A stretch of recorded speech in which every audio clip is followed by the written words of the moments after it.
of that most important asset they have? Yeah, that's a really great question. I think that's the hard case, right? Here in America, we've done so much to encourage people to plow their wealth into their homes. Mm-hmm. Federal preferential tax treatment, right?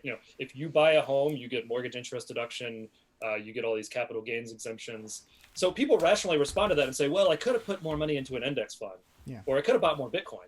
But instead, I'll buy the biggest house they can, right? And I'm gonna that's gonna be my retirement plan. People Yeah. totally do that, and that's a real consideration.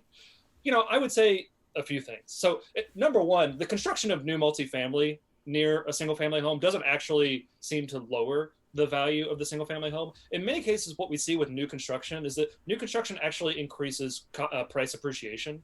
Um, so prices rise slower, and you might say, well, that's the same thing as in the long term, that's the same thing as lowering my Mm-hmm. property value.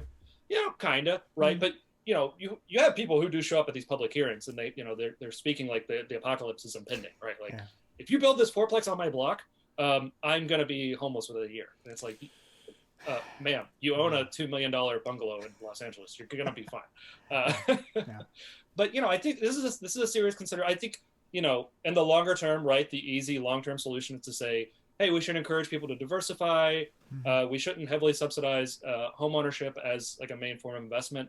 In the near term, I would just say that in a place like San Francisco or a place like New York or a place like New York or a place like Los Angeles, we're not really approaching a point where new supply is going to actually be destroying the values of Mm-hmm. existing single